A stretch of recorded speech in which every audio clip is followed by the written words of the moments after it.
was nobody, a blacksmith's widow with calloused hands and faded clothes, who entered the royal ball on a mysterious invitation never meant for someone of her station.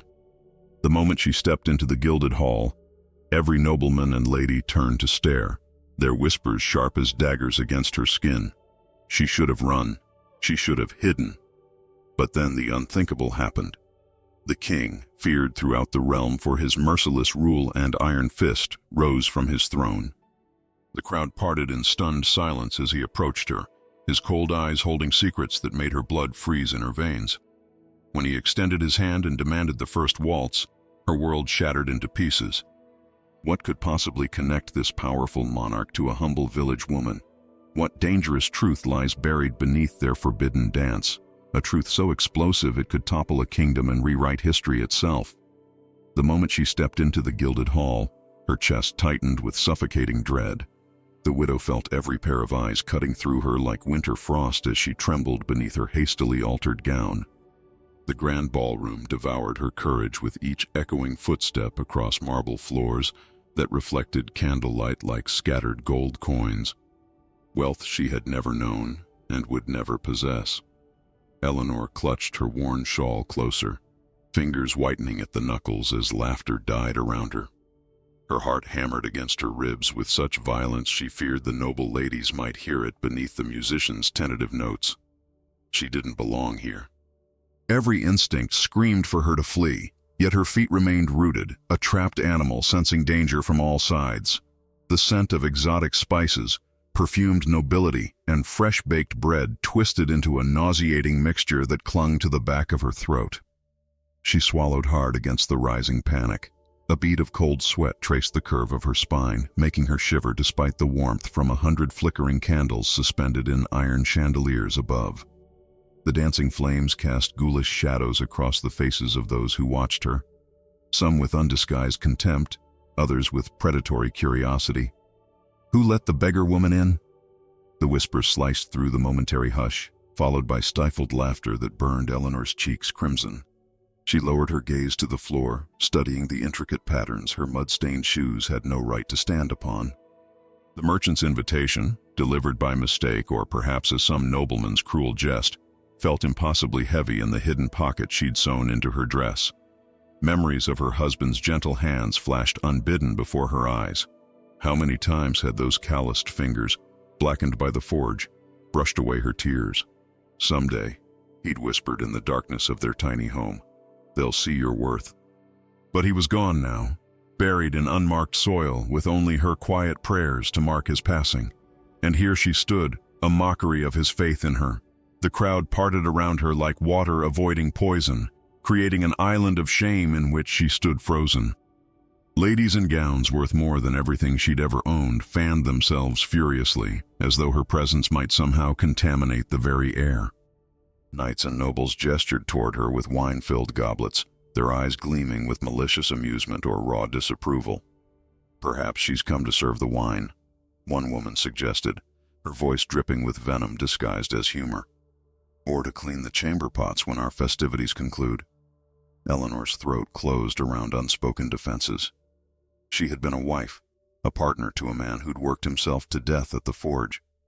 She had dignity, even wrapped in poverty's cruel embrace. Yet words failed her as completely as fortune had. Her fingernails dug crescent moons into her palms, the sharp pain her only anchor to reality. She thought of turning back, of slipping away before humiliation could fully claim her. But the press of bodies had closed behind her like a gate, leaving nowhere to retreat.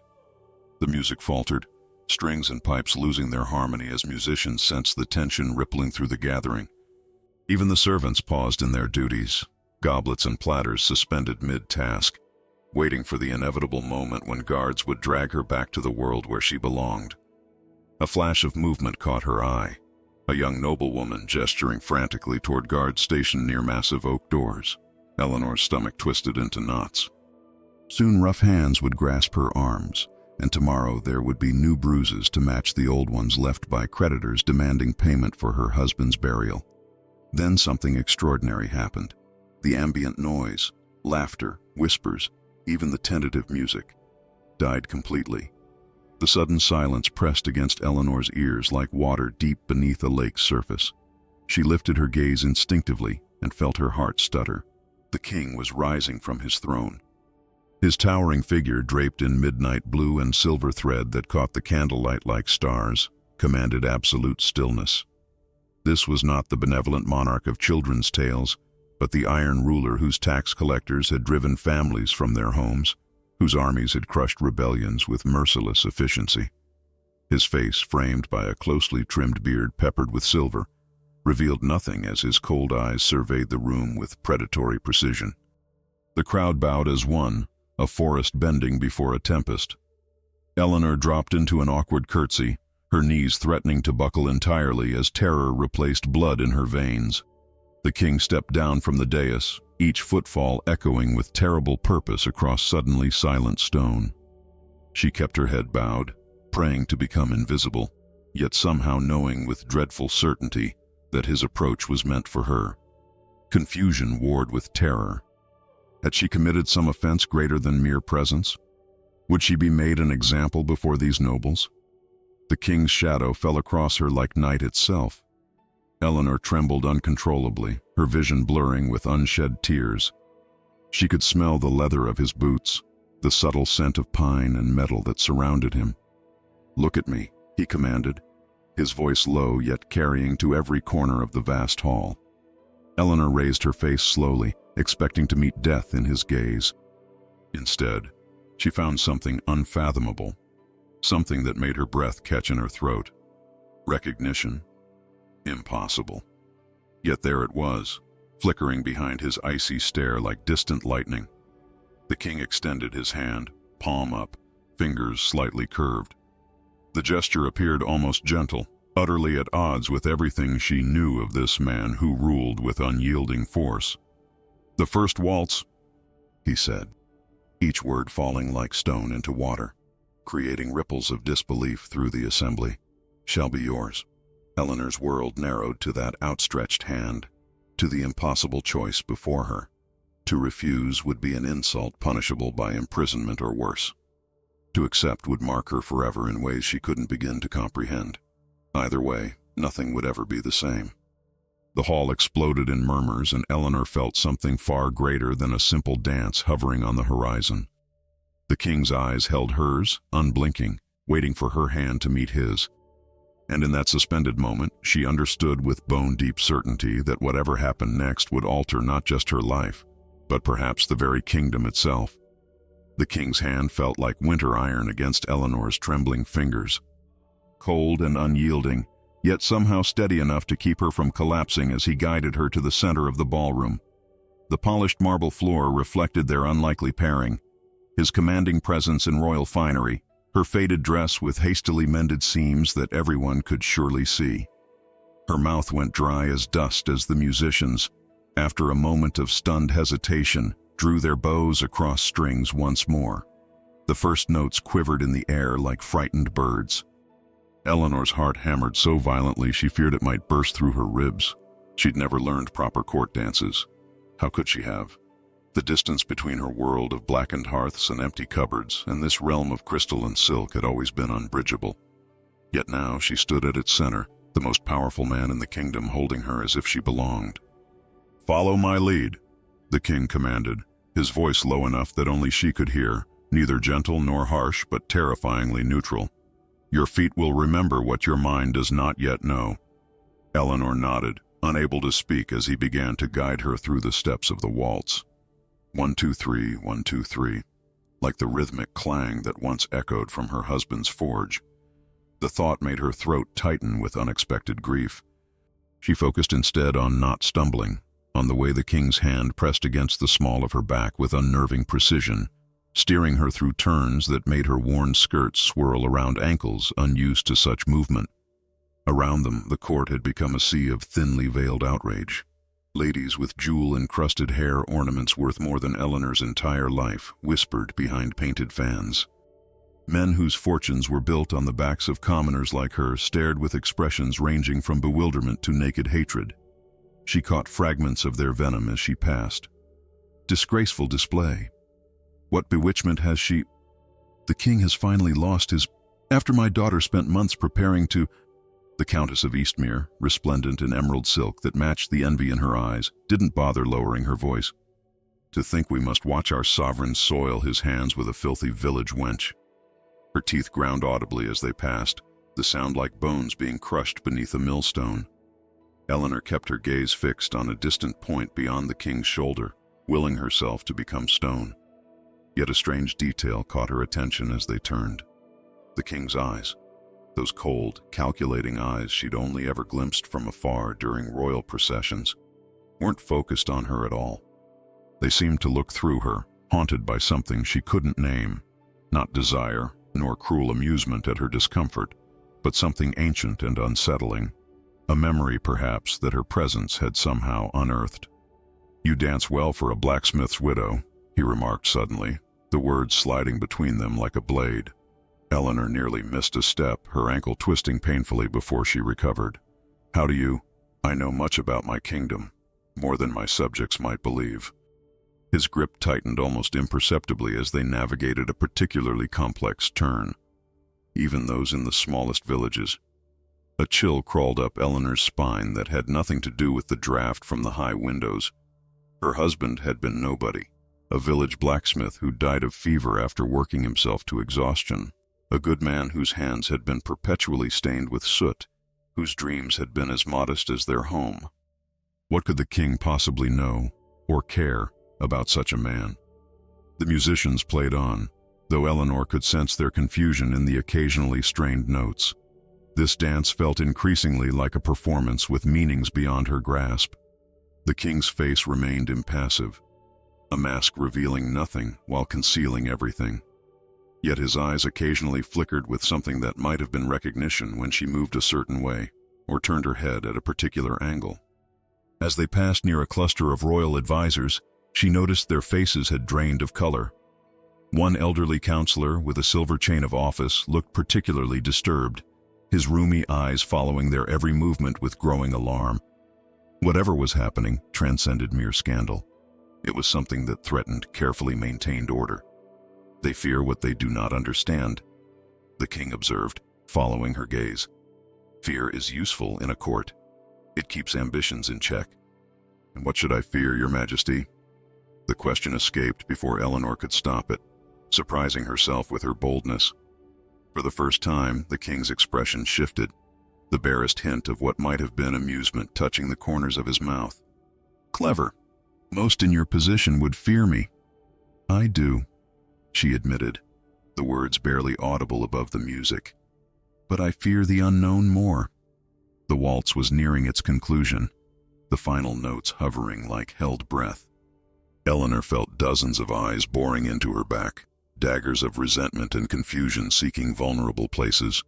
Tomorrow she would return to her empty cottage and meager existence, but she would carry this strange moment forever, the night she danced with the king while an entire court seethed.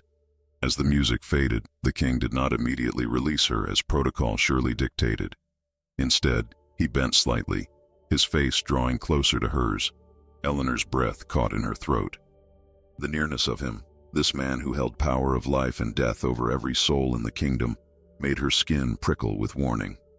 His breath was warm against her ear as he whispered words that turned her blood to ice. "Your husband." He had hands of iron and a heart untamable. The world stopped rotating. Eleanor felt herself go rigid, her mind reeling as she struggled to comprehend.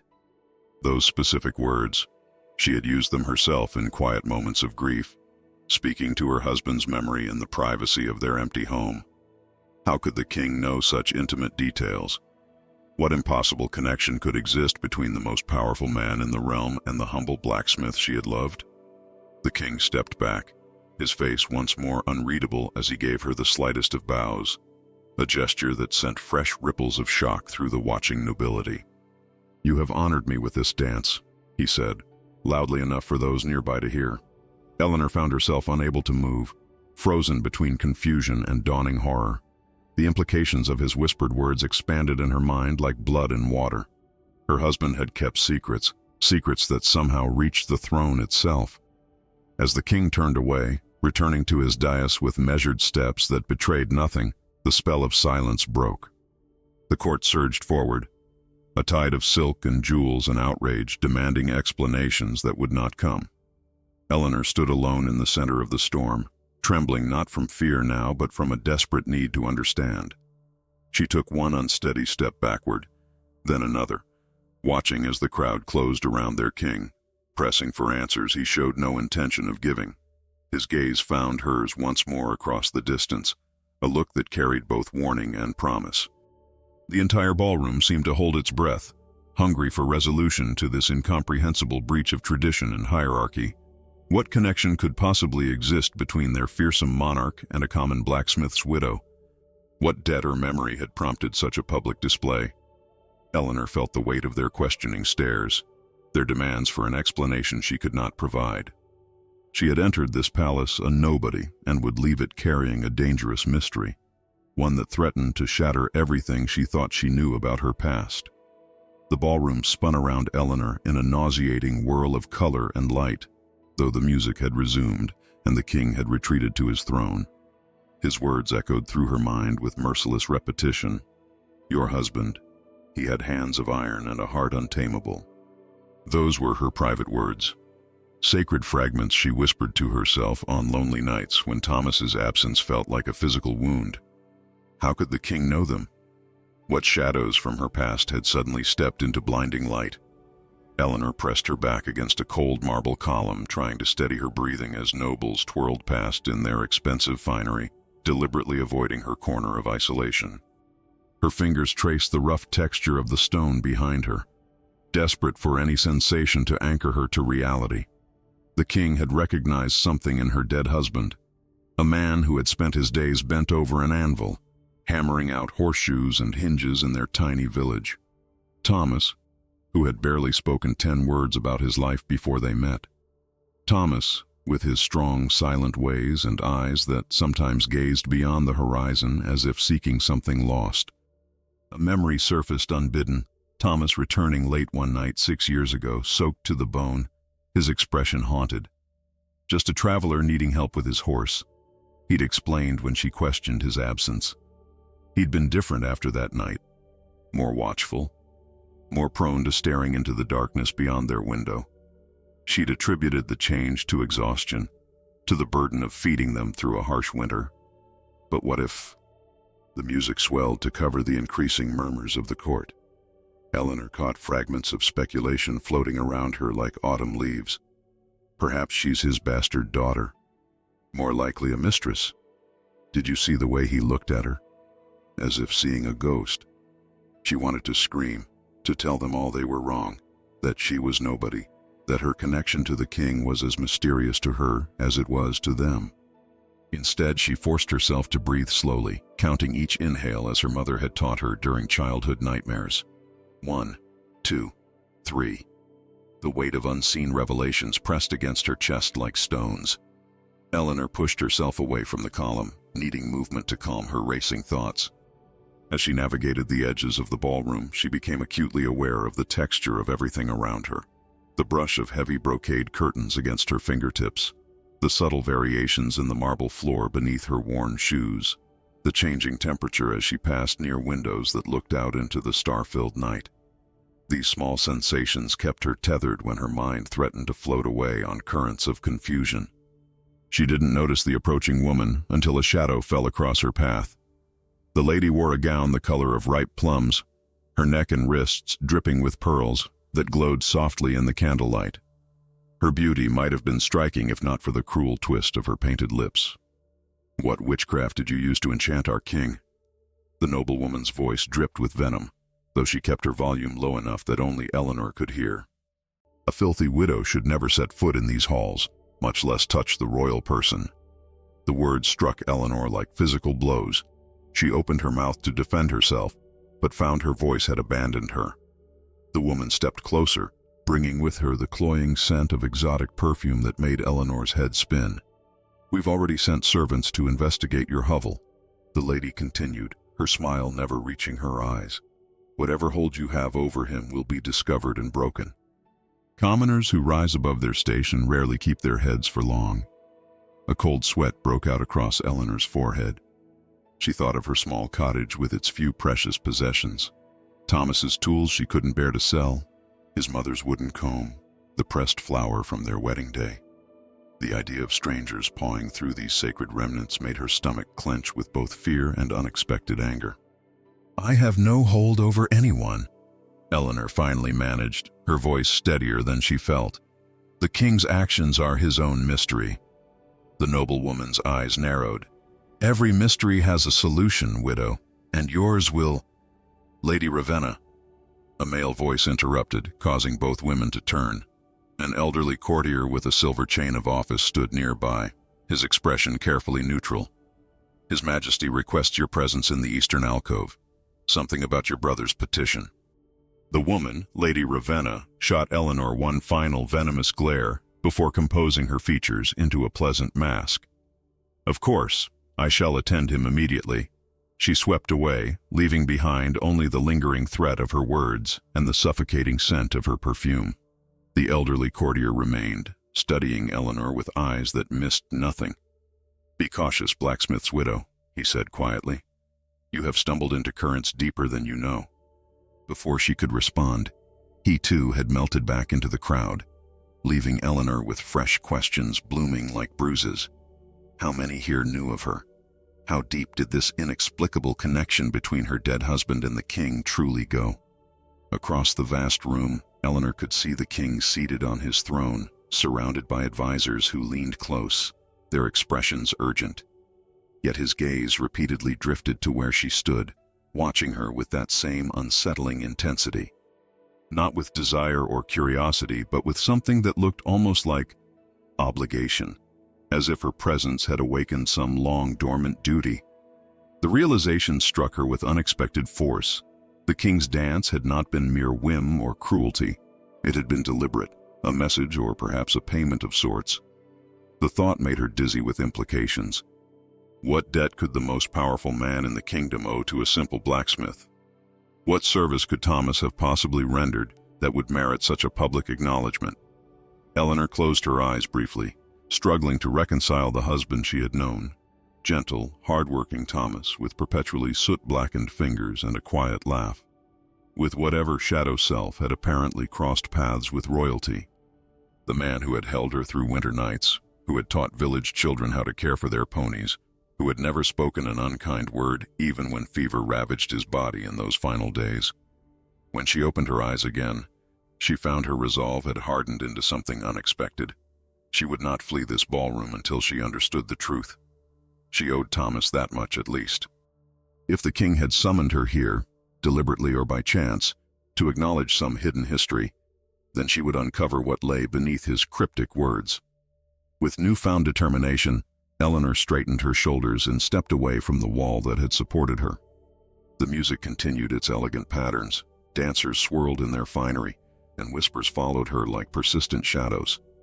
But something had changed within her, the initial shock giving way to a hunger for truth that burned brighter than her fear. She would seek out the king again before this night ended. She would demand to know what connection bound them across the vast divide of status and power. Thomas had carried secrets to his grave, but perhaps they need not stay buried forever. As Eleanor navigated the crowded hall, she felt the weight of her decision settle around her shoulders like a cloak. Whatever answers awaited would surely transform everything she thought she knew about her life with Thomas. But she had survived his death and the poverty that followed. She would survive this truth as well, no matter how painful. The king's eyes found hers across the room once more, and in that moment, Eleanor made her silent vow. She would not leave this palace until she discovered what memory of her husband had moved the most powerful man in the kingdom to dance with a blacksmith's widow. A page boy with eyes too serious for his youthful face appeared at Eleanor's elbow, startling her from her thoughts. The unexpected proximity made her flinch, every nerve still raw from the evening's bewildering events. "The king requests your presence, madam," he whispered, his voice barely audible above the music. "Please follow me." Eleanor's throat constricted as she nodded, suddenly aware of how dry her mouth had become. The boy turned without waiting for further acknowledgement, weaving between clusters of watchful nobles with practiced ease.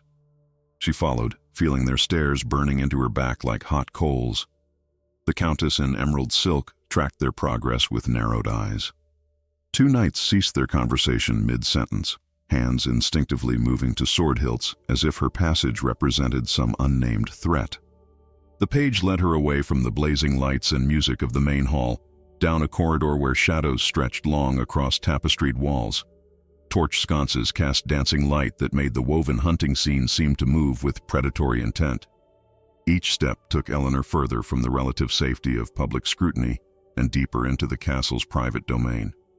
Her heart hammered against her ribs with such force she wondered if the page could hear it.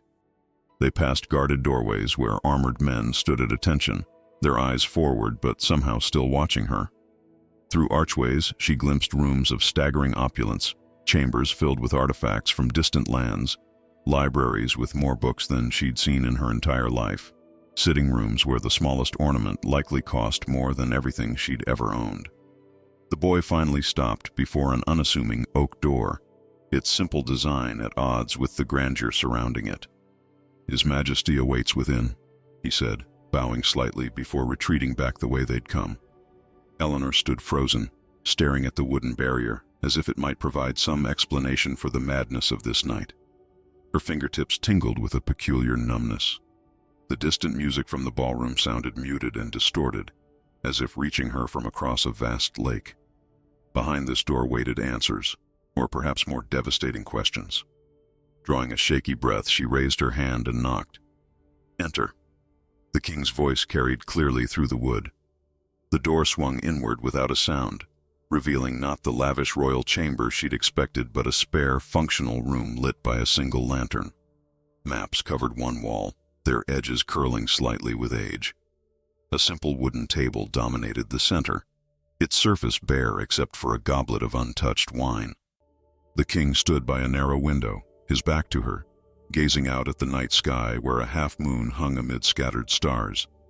Eleanor stepped inside, the door closing behind her with a soft click that nonetheless seemed to echo in the silence. The air felt different here, heavier, charged with unspoken history. "Your Majesty," she managed, dropping into an awkward curtsy, though he wasn't looking. "There's no need for that when we're alone." The king turned, and Eleanor was struck by how different he appeared away from his court. The impassive mask had slipped, revealing deep lines of exhaustion around his eyes. He gestured toward a chair. "Please, sit." She perched on the edge of the seat, hands clasped tightly in her lap to hide their trembling. The king remained standing, studying her with unsettling intensity. "You look like him sometimes," he said finally. "Not in your features, but in the way you hold yourself. Defiant, even when afraid." The comparison to her husband sent a jolt through Eleanor's body. "You knew Thomas well enough to recognize such things. Your husband was not merely a blacksmith."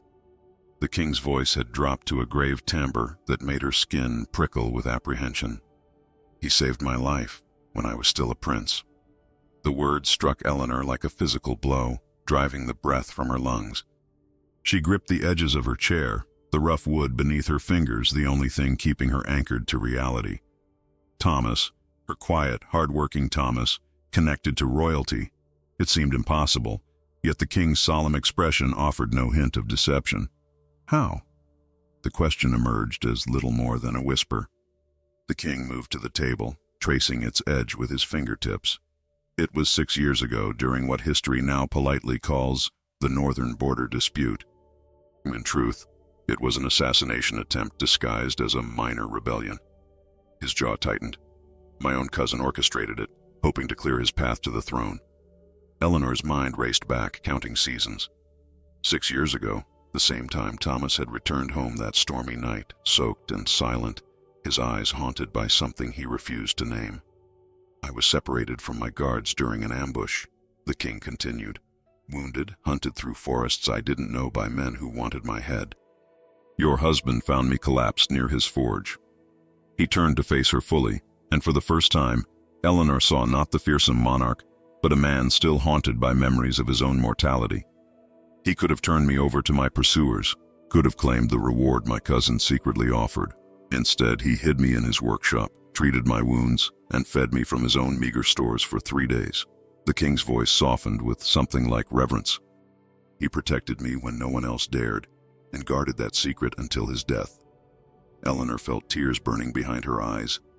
The image of Thomas, her Thomas, harboring the wounded prince, risking everything to protect a stranger, aligned perfectly with the man she had loved. Yet the knowledge that he had kept such a momentous secret from her cut deeper than she could have anticipated. Had he not trusted her enough to share this burden? "He never told me," she said, her voice cracking slightly. "All these years." "He swore an oath," the king replied. "Not to me. I would have rewarded him publicly once I secured the throne, but to himself.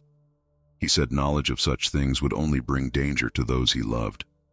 A ghost of a smile touched the king's lips.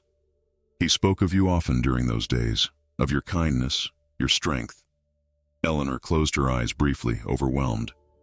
The humble blacksmith who had shared her bed for 8 years, had saved the kingdom's heir and never spoken a word of it, had gone to his grave carrying this secret, leaving her to struggle alone after his death, never claiming the reward that might have saved her from poverty. "When I learned of his death," the king continued, "I sent men to offer you assistance discreetly. They reported back that you had refused all charity, insisting on supporting yourself through your own labor." Hot shame flooded Eleanor's cheeks as she remembered turning away the mysterious benefactors who had appeared after Thomas's funeral, offering coins she assumed were pity from nearby nobles. Her pride, the only thing she'd had left, had made her reject what had apparently been the king's attempt at repaying his debt. "I didn't know," she whispered. "Your husband protected you even after death, by never revealing his role." The king's voice carried a weight of respect rarely afforded to commoners. "He was the most honorable man I've ever known." Eleanor's heart swelled with both pride and grief. The husband she had mourned was even more remarkable than she had realized, yet the distance his secrets had created between them could never now be bridged. "Why reveal this now?" she asked, finding her voice again. "Why the public display at the ball?" The king's expression darkened. "Because debts must be acknowledged, and because—" He hesitated, then lowered his voice further. "Your presence here tonight is my form of payment, but you must tell no one what you will hear next." Eleanor felt the weight of his words press against her chest. Whatever came next would change everything. She was certain of it, and for a moment, she almost wished she could return to the ignorance of just hours ago, when her greatest concern had been surviving another winter alone. News of the unprecedented dance spread through the palace like wildfire in a drought-stricken forest.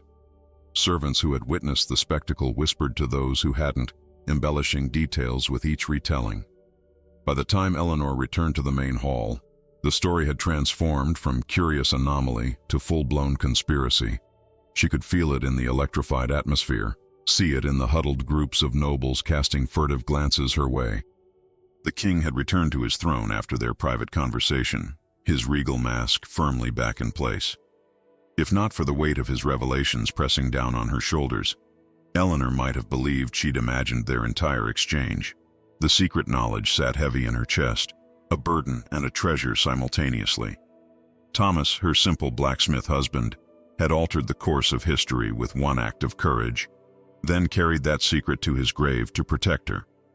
Eleanor kept to the shadows along the ballroom's edge, watching the intricate social dance unfold before her. Each cluster of nobles she passed fell silent, conversations halting mid-sentence, only to erupt into frenzied whispers once she moved beyond earshot. Their speculations buzzed in the air like angry wasps. Near a table laden with exotic fruits and crystal decanters of wine, 3 noblewomen huddled together, their elaborate headdresses nearly touching as they conferred in hushed tones. "They say she's his bastard by a village woman," whispered one, her voice carrying despite her attempt at discretion. "Impossible," countered another, adjusting her pearl-encrusted sleeve. "She's far too old. Perhaps she was his nursemaid's daughter." The third woman, her face powdered so heavily it resembled a death mask, shook her head. "My husband says there's a darker connection. The king's behavior tonight has upset delicate negotiations with the eastern provinces." Eleanor slipped past, her cheeks burning not with shame, but with a strange newfound power. Let them speculate. None could imagine the truth, that her husband's quiet courage had preserved the very throne they all coveted proximity to. There was both pain and pride in being the sole keeper of such knowledge. Across the hall, more ominous conspiracies were taking shape. A group of knights and minor lords had formed a tight circle, their expressions thunderous. Unlike the curious gossipers, these men radiated genuine hostility. Eleanor recognized the tallest among them, Lord Vallon, whose tax collectors were notorious for their brutality in the northern villages. His hand repeatedly drifted to the ornamental dagger at his waist as he spoke. "The king's behavior is becoming increasingly erratic," he muttered to his companions. "First the reduced military spending, now this public display with a commoner. One must question if he remains fit to—" A sharp elbow from one of his companions silenced him as a royal guard passed nearby. The men dispersed, but the unfinished sentiment hung in the air like poison. Eleanor shivered, suddenly understanding the deeper currents beneath the surface of court politics. The king's acknowledgement of her, of Thomas's sacrifice, had ripple effects far beyond mere social impropriety. She moved away quickly, not wanting to be caught eavesdropping. As she navigated between groups of revelers, Eleanor became acutely aware of servants being dispatched from the palace. Young boys in royal livery slipped out side entrances with unusual urgency. Were they being sent to investigate her past, to search her modest cottage for evidence of some connection to the king? The thought of strangers pawing through Thomas's remaining possessions made her stomach clench with anxiety. A flash of emerald silk caught her attention. Lady Ravenna stood with an elderly man whose stooped posture belied the sharp intelligence in his rheumy eyes. The insignia on his robes marked him as the royal archivist. The noblewoman was pressing something into his gnarled hand, a small pouch that clinked with the unmistakable sound of coins. "I want everything," Lady Ravenna hissed. "Birth records, tax documents, any mention of blacksmiths in the northern villages over the past 20 years. The old man nodded, tucking the bribe into his sleeve with practiced discretion. "It will take time to search the archives properly." "You have until dawn," she replied, her painted lips barely moving. The king's fascination with this widow cannot go unexplained. Eleanor's blood ran cold. The truth they sought existed nowhere in royal archives. Thomas had ensured that. But how many innocent lives might be disrupted by their investigation? How many false connections might they draw to explain what they could never understand? She retreated behind a marble column, pressing her forehead against its cool surface to steady herself. The weight of the secret felt suddenly unbearable. Thomas had carried it to protect her, but now her very presence in the palace had triggered a hunt that could harm others. The revelation that should have been a private acknowledgement of her husband's courage had instead become a dangerous political flashpoint. "Careful, blacksmith's widow." The voice came from behind her, soft yet startling in its proximity. Eleanor turned to find the elderly counselor with the silver chain of office watching her with unreadable eyes. Up close, she could see the network of fine wrinkles mapping his face like an ancient parchment, the slight tremor in hands that had likely drafted royal decrees for decades. "The walls of this palace have ears," he continued, his voice barely above a whisper, "and what they hear becomes currency more valuable than gold." "I've done nothing wrong," Eleanor replied, trying to keep her voice steady. The old man's smile held no warmth. "In court, guilt is irrelevant. Perception is everything." He glanced meaningfully toward Lord Vallon's group, now expanded and growing more animated. "What you know, or what they believe you know, could destroy you." The warning sent a shiver down Eleanor's spine. "Why are you telling me this?" His ancient eyes studied her face with unsettling intensity. "Because what threatens you now threatens the king as well. Your fates became entangled the moment he offered you that dance." Before she could question him further, the counselor melted away into the crowd with surprising agility for one so aged. His words lingered like a winter chill, raising gooseflesh along her arms despite the ballroom's warmth. The king's public acknowledgement had marked her, perhaps as irrevocably as if he'd branded her with a hot iron. Eleanor scanned the vast room, suddenly seeing it with new clarity. The ball continued its glittering facade, but beneath the music and laughter, dangerous currents were gathering strength. the noblewomen with their venomous whispers, the lords with their hands never far from their weapons, the servants slipping away on covert missions, all formed a complex web of threat centered on the mystery she represented. At the far end of the hall, she caught sight of the king deep in conversation with his most trusted advisors. Their expressions were grave, their gestures tense.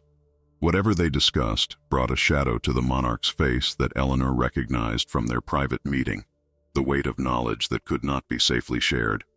As if sensing her gaze, the king looked up, his eyes finding hers across the crowded space with unerring precision.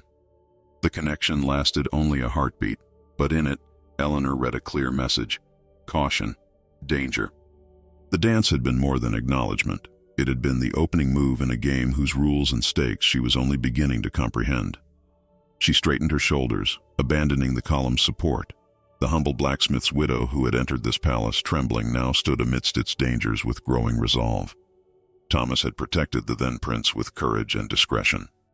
She would honor his memory by showing the same strength now that she carried the dangerous knowledge of his sacrifice. The counselor's warning echoed in her mind. What you know could destroy you. But knowledge, Eleanor was beginning to understand, could also be armor. She would need every scrap of it to survive what was coming. A hand at Eleanor's elbow made her start. The page boy had returned, his youthful face now creased with urgency. "The king requests your presence again, madam," he whispered, casting nervous glances at nearby nobles. "Immediately." She followed him through a different route this time, narrow servants' corridors where the plastered walls were unadorned and the floor stones worn smooth by centuries of hurried footsteps. The path twisted and turned, designed to keep the castle's workers invisible to its noble occupants. Twice they flattened themselves against walls as servants rushed past with trays and linens, barely sparing them a glance. This labyrinthine approach felt deliberate, a way to conceal her second meeting with the king from prying eyes. The realization sent a chill through Eleanor's body. If the monarch himself feared observation, how dangerous had this night truly become? They emerged into a small antechamber, lit only by a single oil lamp. Unlike the stark meeting room from their previous conversation, this space bore signs of frequent use. A worn chair beside a modest writing desk, shelves lined with leather-bound ledgers, a half-empty decanter of wine. It was a working room, not one meant for display. The king stood at a narrow window, his formal robes exchanged for simpler attire that reminded Eleanor, with a pang of recognition, of what Thomas might have worn on festival days. Without the weight of his ceremonial garments, he appeared both more human and somehow more dangerous, a predator freed from encumbrance. "Leave us," he commanded the page, who bowed and retreated without a word. The door closed with a soft click that echoed in the silence. The king's face was grim, the diplomatic mask completely abandoned. "Events are moving faster than anticipated," he said without preamble. "Your presence has become a catalyst for factions that have long sought excuses to move against me." Eleanor felt her mouth go dry. Because of the dance. The dance was merely the visible spark. The tinder has been gathering for years. He gestured for her to sit in the room's single chair while he remained standing, tension evident in the set of his shoulders. "I must tell you more, though each piece of knowledge places you in greater danger." She sat rigidly, hands clasped in her lap to hide their trembling. "I need to understand." The king nodded, his gaze distant as if looking back through the veil of years. "It was in a night of betrayal," he began, his voice dropping to a near whisper that forced Eleanor to lean forward. "I, still a prince, almost lost my life." His words painted a vivid picture of chaos. A hunting expedition in the northern forests that had devolved into ambush.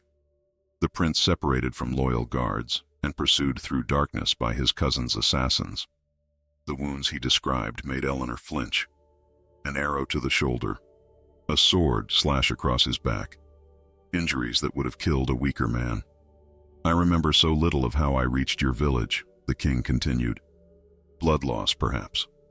But I recall with perfect clarity the moment your husband found me collapsed against his workshop wall." Eleanor could see it clearly, Thomas discovering the wounded stranger in the pre-dawn light, his strong hands gentle as he carried the prince to safety.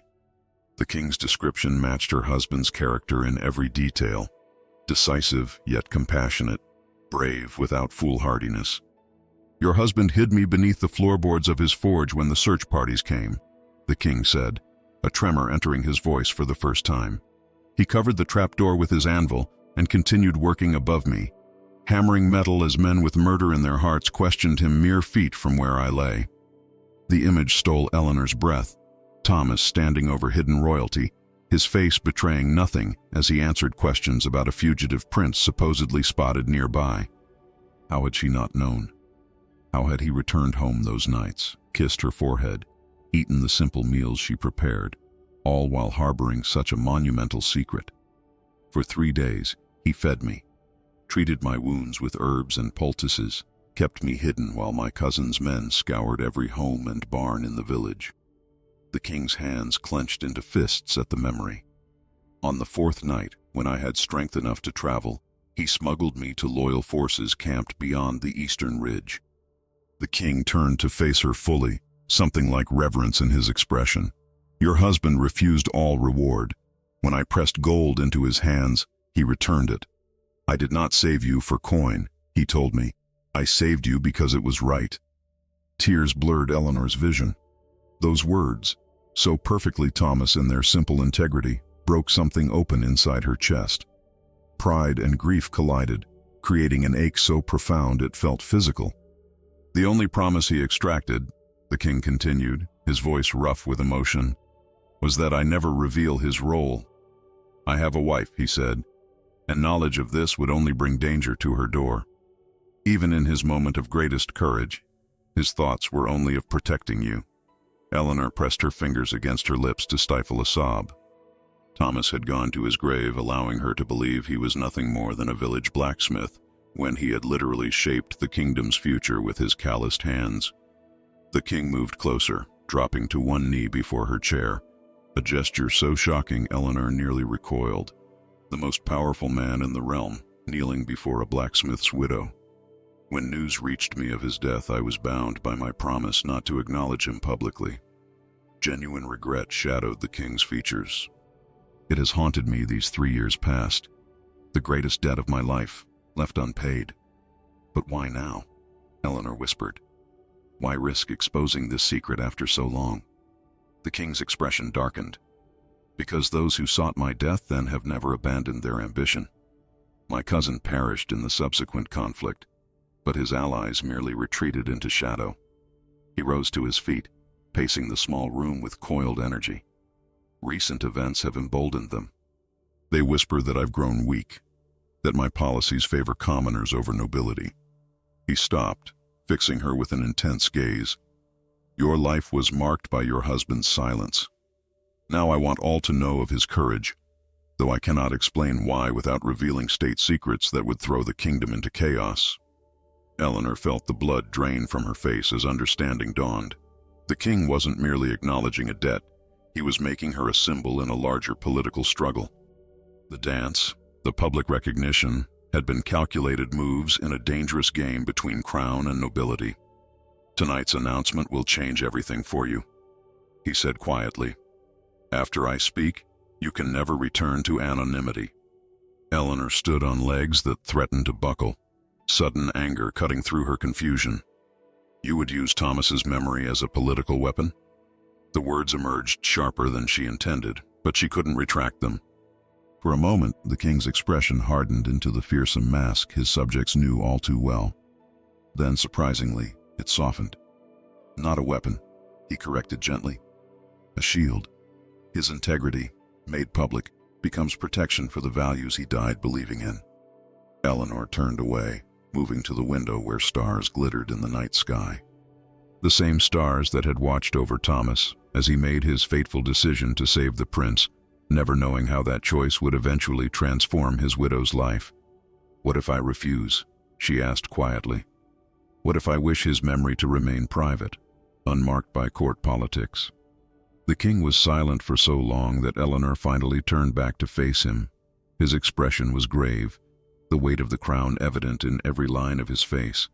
"That," he said finally, "would be your right. I would honor it, though it would cost me greatly in the struggle to come." He stepped closer, his voice dropping to ensure no possible eavesdropper could hear. "But consider this. Your husband saw something in me worth saving, worth risking everything for. Help me prove his judgment was not mistaken." The great hall had transformed during Eleanor's absence. Servants had cleared the center of the floor, creating a wide circle where courtiers now gathered with expressions ranging from curiosity to barely concealed hostility. Chandeliers blazed with fresh candles, their light catching on jewels and polished armor, turning the assembly into a sea of glittering wealth. The musicians had fallen silent, their instruments resting in laps or against shoulders as they awaited whatever spectacle was to come. Eleanor re-entered beside the king, her simple dress now painfully conspicuous amid renewed luxury. The page who had guided her through hidden corridors peeled away at the entrance, disappearing like morning mist. Every eye in the vast chamber turned toward them, some widening in shock at their joint arrival, others narrowing with calculation or disgust. "Stand tall," the king murmured, barely moving his lips. "Tonight, you represent something greater than yourself." Eleanor fought the urge to shrink from the collective gaze of the realm's most powerful people. She fixed her eyes on a distant point above their heads, channeling Thomas's quiet dignity. She had seen him stand this way, back straight, chin lifted slightly, when facing down merchants who tried to cheat him or nobles who treated his craft with disdain. The king strode to the center of the cleared space with measured steps. Eleanor remained at the edge of the circle as instructed, watching as he commanded attention without speaking a word. When he finally struck his ceremonial staff against the marble floor, the sound reverberated like a thunderclap in the expectant silence. "This night is not about nobles or conquests," the king announced, his voice reaching every corner of the vast room. "It is about honor forgotten." A murmur rippled through the assembly, quickly stilled by the king's raised hand. Eleanor felt dozens of curious glances shift toward her, each one a physical weight against her skin. Lady Ravenna stood opposite, her beautiful face twisted with barely contained fury. Nearby, Lord Valen whispered urgently to three knights whose hands rested on sword pommels, a gesture that might have appeared casual if not for the whiteness of their knuckles. "6 years ago," the king continued, "when assassins pursued me through northern forests, a man with no obligation to royalty risked everything to save his prince." His gaze swept the assembly, challenging anyone to interrupt. Not for reward or recognition, but because it was right. The revelation sent shockwaves through the ballroom. Older courtiers who remembered that turbulent time exchanged significant looks.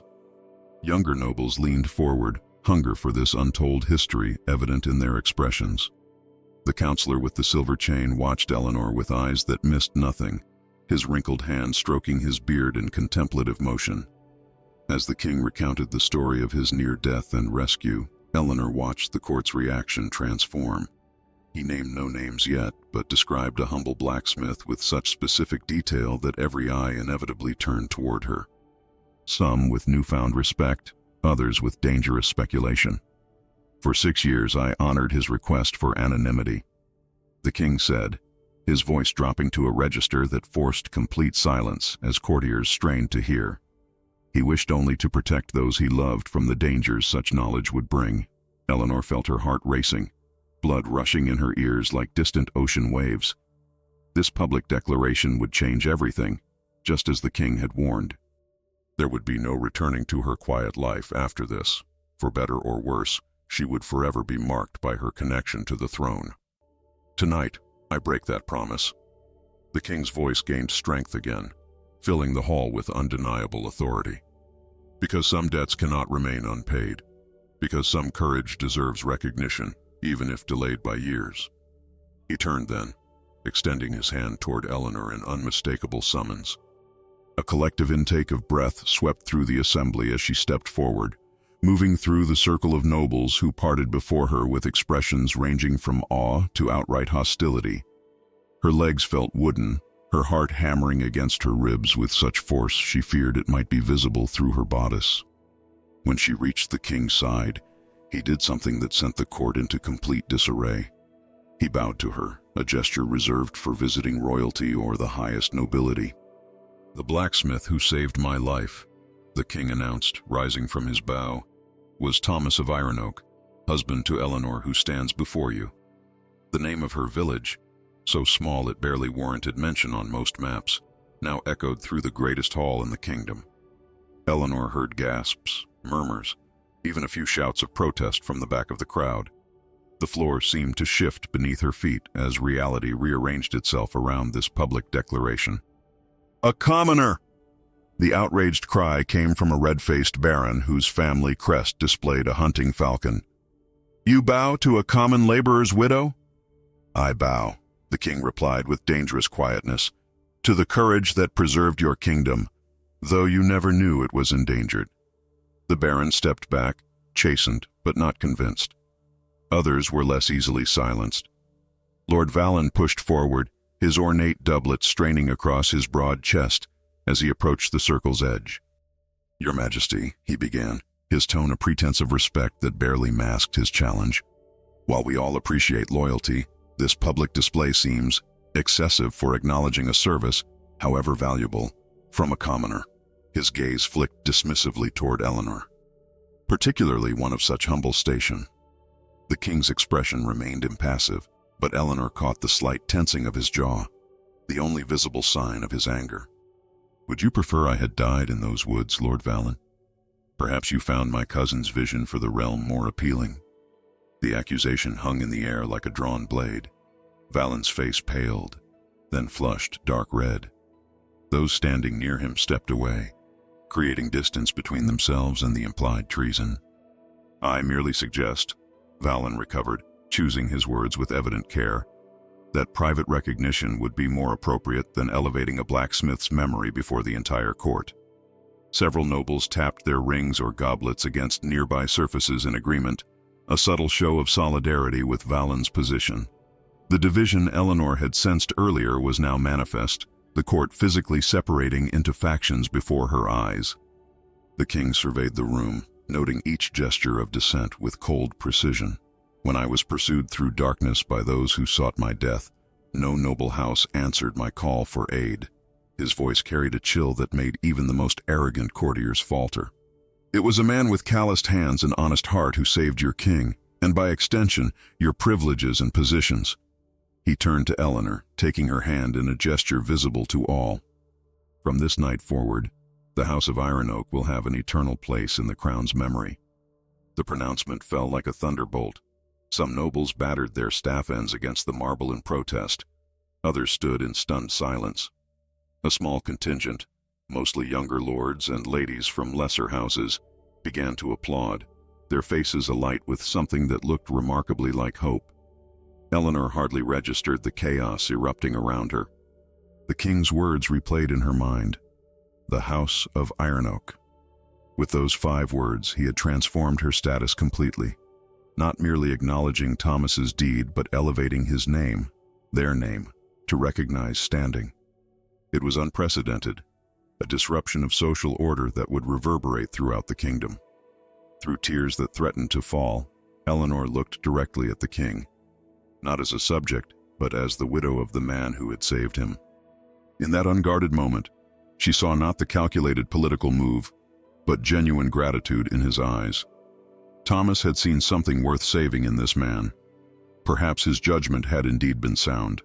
The king raised his hand, and the musicians, who had watched the unprecedented scene unfold with wide eyes, hurriedly lifted their instruments. A single violin began, its plaintive note hanging in the air before being joined by others in a melody both solemn and sweet. The familiar waltz from earlier in the evening returned, but transformed by context into something that felt almost sacred. "One final dance," the king announced, his voice carrying over the initial notes, "to honor memory and courage." He extended his hand to Eleanor again, and this time she took it without hesitation. The crowd parted around them, creating a perfect circle of space illuminated by chandelier light that seemed to concentrate on them alone. As they moved into the first steps of the waltz, Eleanor noticed how differently the court watched now, not with scandal or disdain, but with complex emotions that ranged from grudging respect to outright wonder. Even those who had opposed the king's declaration seemed momentarily transfixed by the tableau before them. Eleanor's thoughts drifted to Thomas as they turned across the polished marble. How strange that her husband's greatest act of courage had remained hidden from her until this night. She remembered him returning home during those 3 mysterious days, his clothes damp from the forge's heat, his expression carefully neutral. Had there been hints she'd missed? Small gestures or words that might have revealed the weight he carried? "He spoke of you," the king said softly, breaking into her thoughts as if he could read them. "During those hours beneath the forge floor, your name was often on his lips." Her eyes stung with fresh tears. "What did he say?" "That you were the bravest person he knew, though you'd never held a weapon." The king's voice remained low, meant for her alone. "That your kindness toward village children who couldn't afford new shoes was worth more than all the gold in the royal treasury." Eleanor's chest tightened painfully. Those children, she'd nearly forgotten how Thomas would work late into the night crafting tiny buckles for their worn footwear, refusing payment from families already struggling to put food on their tables. How could she have not known that this same compassion had extended to a wounded prince? "He also said," the king continued, guiding her through a gentle turn, "that if anything ever happened to him you would endure, that your strength was quiet but unbreakable." A tear escaped despite Eleanor's efforts, tracing a warm path down her cheek. The musicians played on, the melody rising and falling like breath, like memory itself. Around them, the court watched in silence, momentarily united in witness to something few had ever seen. Their monarch dancing with naked emotion on his usually guarded face. "This waltz is the gratitude I never could give in life," the king whispered as they completed another turn. In that moment, Eleanor understood the true purpose of this dance. It wasn't merely political calculation or even public acknowledgement. It was the king's private farewell to the man who had saved him, a tribute he could only offer through her. Thomas would never know of this night, would never see how his simple act of decency had eventually echoed through the kingdom's highest hall. But she was here to receive it in his stead. As they moved across the floor, Eleanor became aware of a subtle shift in the watching nobles. Some of the oldest courtiers, men and women who had served 3 monarchs, had tears in their rheumy eyes. Even Lady Ravenna, who had earlier threatened Eleanor with such venom, watched with an expression of reluctant respect. The elderly counselor with the silver chain bowed his head slightly when her gaze passed over him, a gesture that carried more weight than any florid compliment. The dance continued, and Eleanor found herself no longer trembling or uncertain. She moved with a grace born not of training but of purpose, her back straight, her steps sure. She was dancing not just for herself or even for Thomas, but for what he had represented, the idea that courage could exist without ambition, that integrity needed no audience to maintain its worth.